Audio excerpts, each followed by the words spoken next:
I'm Ben C. I'm Dr. V, the medical legal guys. Casual version today.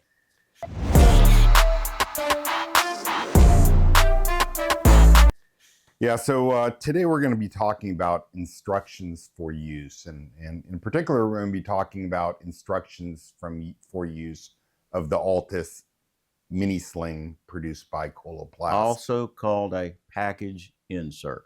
What is that? What is a package insert, Ben? When you go to the doctor and you have a surgery performed upon you and a medical device is placed inside your body or on your body, with it, according to FDA regulations, an IFU or a product insert, basically a pamphlet, right, is put in the box or in the container of whatever device is being put in, right? By law, that has to occur. And then the doctors who implant these devices, they have to look, they have to read the IFU, instructions for use, right?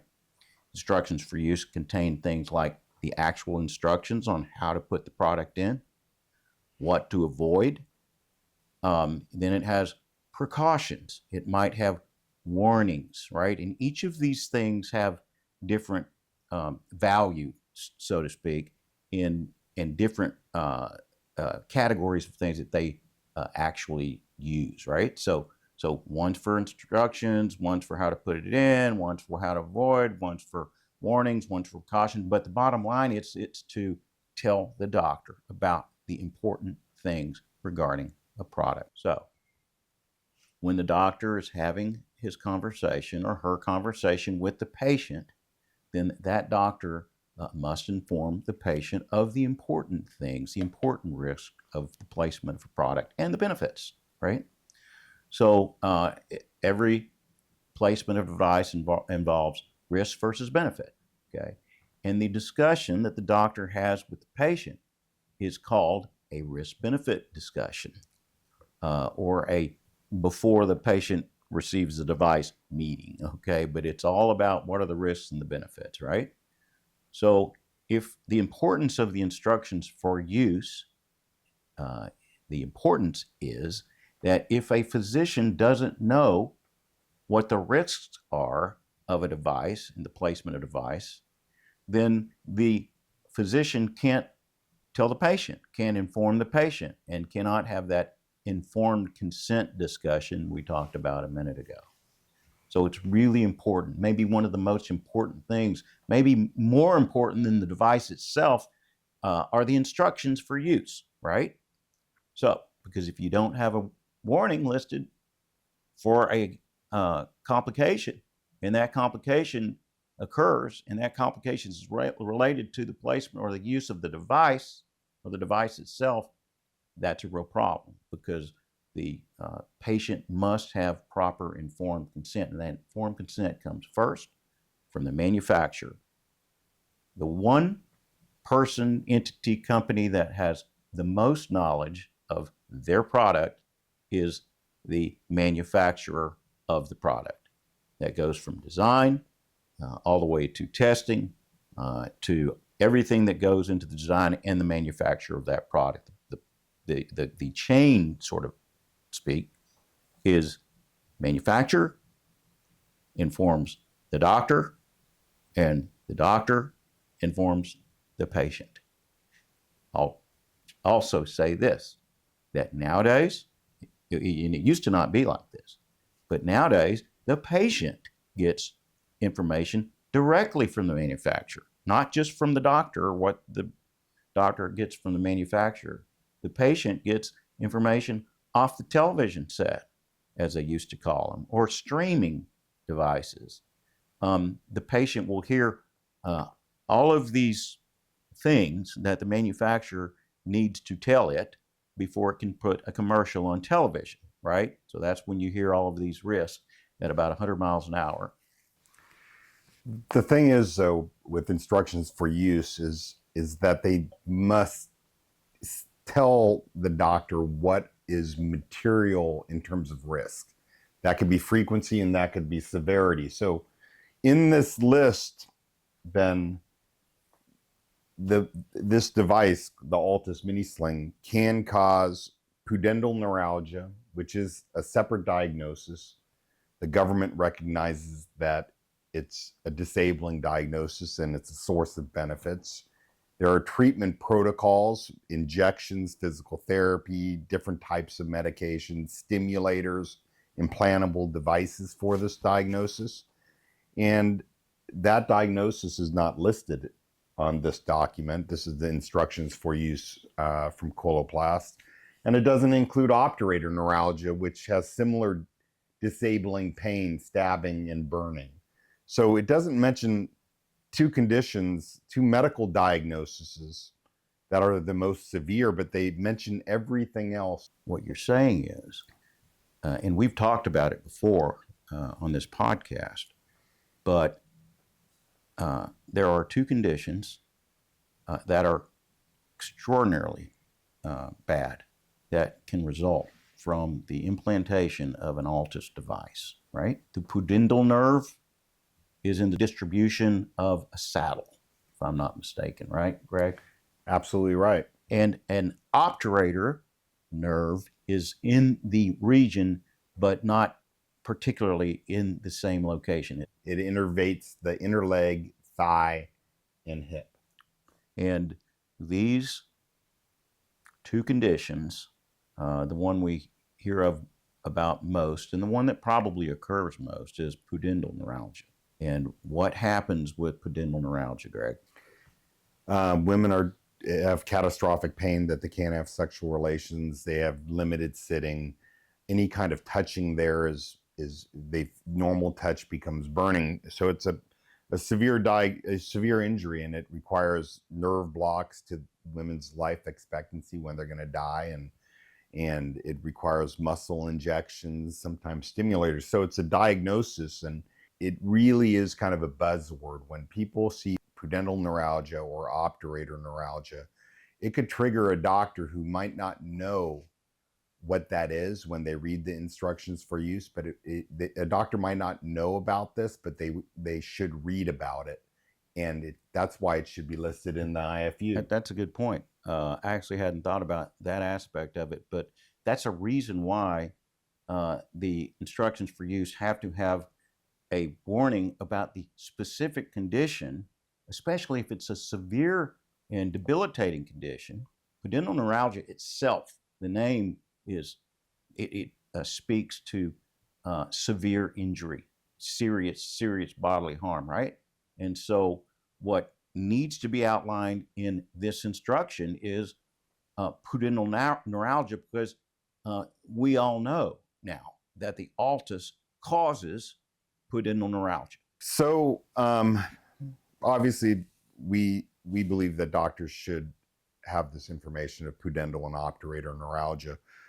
Losing intimate relations where it's not even possible needs to be on this IFU, and people who are diagnosed with pudendal neuralgia and doctors who see patients come in with the diagnosis of pudendal neuralgia, most of those women aren't having any type of reasonable intimate relations. These women have to go to physical therapy to even attempt sexual intercourse with pudendal neuralgia. And pudendal neuralgia needs to be in the IFU.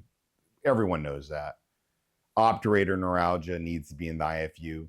Everyone knows that. So another disappointing aspect of Coloplast's IFU that we think any reasonable manufacturer would have in their instructions for use is that they did a 522 study after this, just within the past 3 years. Tell us what a 522 study is, Dr. V. Yeah, 522 study is one that FDA orders them to provide safety and efficacy because they feel like the device, from a literature standpoint and a safety standpoint, has not been proven. The truth of the matter is, in the 510K process, where you've got another product that is supposedly similar, substantially similar to the one they want to put on the market, as long as the substantially similar device, the first one, has gone through the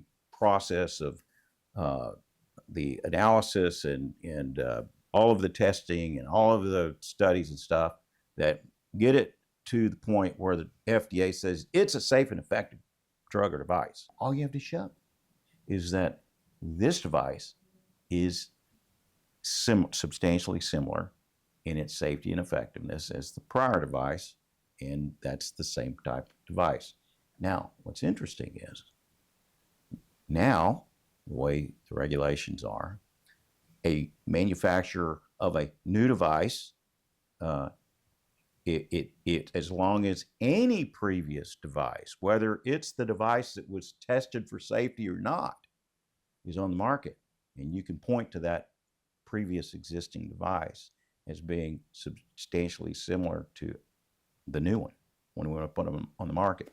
As long as it's substantially similar, you can put the new one on the market, even if the prior device has not been tested for safety and efficacy. Guess what? The Altis device, their predicate or their device that they relied on was the Adjust, and the Adjust isn't on the market at this point. Okay, that's a perfect example, Dr. V, of a problem with the system, in the problem with the system that a manufacturer, if it wants to, can exploit. Right? Oh, of course. That's what they do. I want to talk about these two terms: device related and a procedure related. Right? So the device, if any part of the device, anything about the device is the cause of the complication, and only the cause of the complication, that is a device related complication. And then you have a procedure related complication.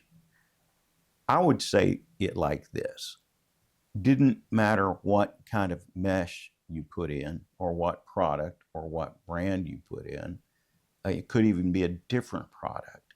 If the surgery itself, the procedure itself, caused the problem, then that's a procedure related device. Again, the responsibility of a company is to inform the doctor of material risk, and material risk is how this device is different than the other devices on the market.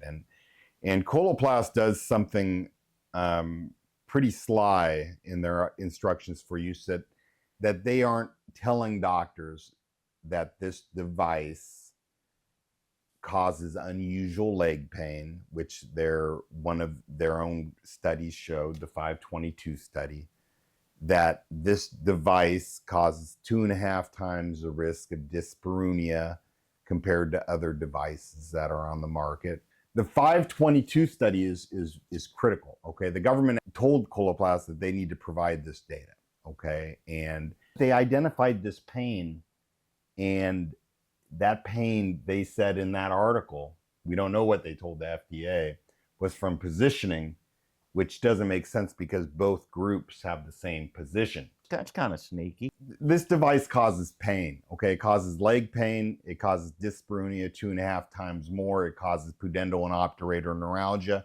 You will never see Pudendal and Obturator neuralgia in the IFU. You'll be waving this around in the trial, in the courtroom. It's not there. You're going to be showing them that Coloplast reports all this pain as procedure related or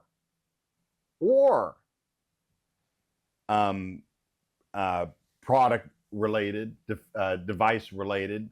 They just combine them and they list all of them so that no doctor can tell, wow, this thing is a device related complication. They include them all in a picture, but then in small print they say device-related events include voiding dysfunction, urinary retention. Those are device-related complications. See what they call procedure-related. Everything that includes pain, this company is saying it's procedural related. They don't include it as device in this document. They wrote in the study one line saying that this was due to positioning. It's the same procedure. This group, their legs are up, they're under anesthesia, they're getting basically the same procedure. They added this line there, Ben, and our discovery, we have subpoenas out, and our discovery is who was responsible for that line. I want to know who made that opinion and who put that in that article, because it's ludicrous. They're the same procedure. The positioning of the patient's the same. They're in lithotomy position with their legs up. Right. 14 women on this group, 0 on the other group. IFU is saying this is all procedural related. The position is the same. Right. Drives me, you know. It drives so this you batty. document is killing me because it doesn't say Pudendal and Obturator neuralgia. It doesn't talk about procedural, the product related problems with this device that causes pain. And it's been proven in the subsequent randomized controlled study that women should not be getting this device, and it is a terrible device.